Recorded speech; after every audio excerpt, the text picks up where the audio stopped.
अस्सलामुअलैकुम वरहमतुल्लाह बरकातुहू। आदाब दोस्तों, बुजुर्गों, अजीजों।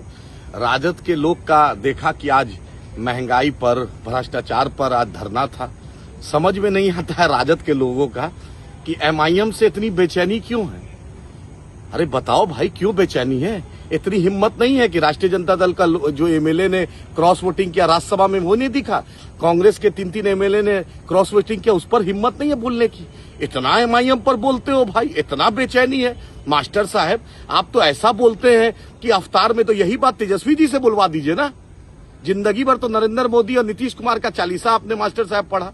जिंदगी भर चुनाव तो 2024 में मोदी के नाम पर लड़े, नीतीश के नाम पर लड़े। उस वक्त मुसलमानों की भलाई नहीं दिखी, उस वक्त सीमांचल की भलाई नहीं दिखी, उस वक्त एएमयू किशनगंज का मामला नहीं दिखा कि नीतीश जी को बोलकर 100 करोड़ रुपया दिलवा दे। उस वक्त सीमांचल डेवलपमेंट बोर्ड नहीं दिखा, उस वक्त ये नहीं दिखा सीमांचल की बाढ़ की तबाही कैसे रुक जाए। मास्टर साहब, आप पढ़े लिखे होकर इतना बोलते, अरे कितना बोग्स रखिएगा एमआईएम के खिलाफ? जाकर तेजस्वी जी से बुलवाइए ना। तेजस्वी जी हमारे चौखट पे आए थे और अवतार पार्टी कोई प्री प्लान नहीं था, और अख्तर उल ईमान साहब गुलदस्ता देकर नहीं गए थे। चश्मा जो है उसको थोड़ा सा पावर चेक करा लीजिए। हॉस्पिटल आना जाना आपका आजकल लगा हुआ, अल्लाह आपको सेहत दे। बेवजह बकवास की बात आप भी बोलते हैं, आपका चिरंडू सब भी बोलने लगता है। अरे कश्मीर गए थे, बिहार स्टेट जो कमेटी अमानिटी, उसका चेयरमैन अख्तर उल ईमान साहब। ये सीमांचल के लिए गर्व की बात है।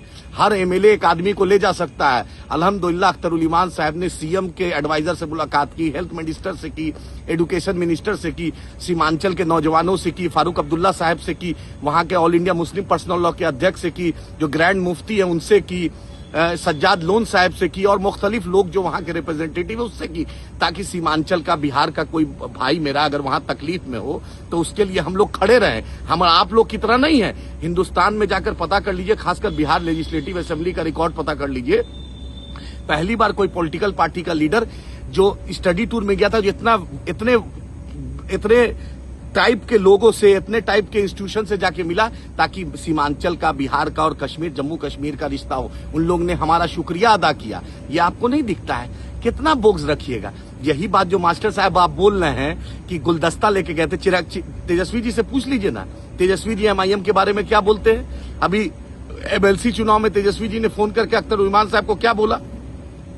इस पर है हिम्मत राजद के चमचों से कि पूरे सीमांचल में एक भी मुसलमान को आरजेडी नहीं भेजी, पूरे बिहार से नहीं भेजी, पहले भी अपर कास्ट को भेजी, एमएलसी में भी अपर कास्ट को भेजी। इसमें हिम्मत नहीं है बोलने की। कांग्रेस का हिम्मत नहीं है कि झारखंड से, बगल में कांग्रेस से 2-2 राज्यसभा जा रहा है, एक जेएमएम से, एक कांग्रेस से कोई मुसलमान चला जाता। कोई रिप्रेजेंटेशन नहीं है कांग्रेस का।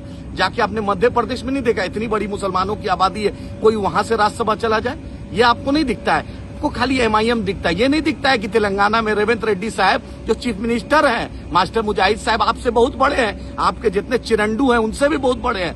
वक्त का हुक्मरां है, चीफ मिनिस्टर है। अकबर ओवैसी साहब के बारे में, बैरिस्टर साहब के बारे में सुबह शाम का सीधा पढ़ते हैं। ये नहीं दिखता है। जुबली हिल्स हमने जिताया, तेलंगाना में राज्यसभा चुनाव हमने जिताया, हमारे 5 एमएलए किस ईमानदारी से राज्यसभा में वोट दिया। हमने हेना साहब का विरोध नहीं किया था। हमने बोला था कि आप बताइए कि 10 हम चाहते थे राज्यसभा जाना, एमआईएम चाहती थी कि एमआईएम का भी रिप्रेजेंटेशन हो। तो तेजस्वी जी ने फोन किया अख्तर उल ईमान साहब को, बिहार विधानसभा में अख्तर उल ईमान साहब को बुलाया कि मिलिए। अख्तर उल ईमान साहब को बोला कि इस बार साथ दे दीजिए, भविष्य में हम भी आपका साथ देंगे।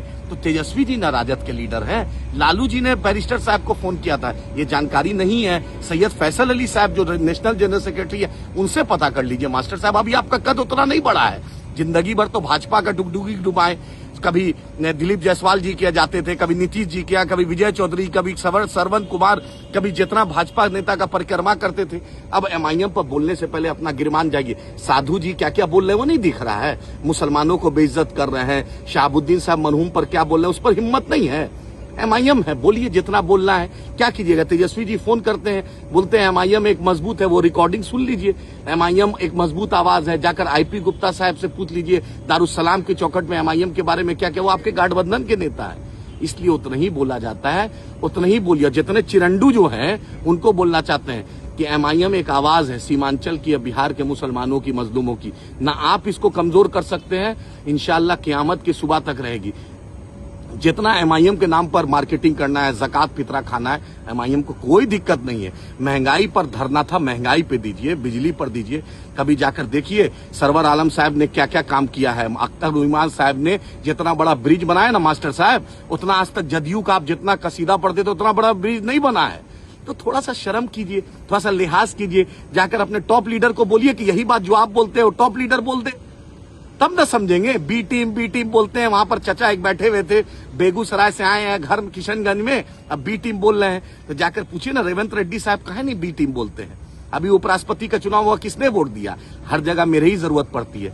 इसलिए हमारे नाम पर ज़कात फितरा जिसको खाना है खाए। एमआईएम एक आवाज है और सीमांचल की लड़ाई और बिहार के मुसलमानों की, मजलूमों की, दलितों की, पिछड़ों की लड़ेगी और इंशाल्लाह हम लड़ेंगे और एक मजबूत आवाज, एक मजबूत विकल्प और सीमांचल के लिए लड़ते रहेंगे। आपको जितना मार्केटिंग अपनी करनी है एमआईएम को गाली देके कीजिए। इंशाल्लाह सीमांचल की और बिहार के अवाम हमारे साथ है, हम उनका तहे दिल से शुक्रगुजार हैं।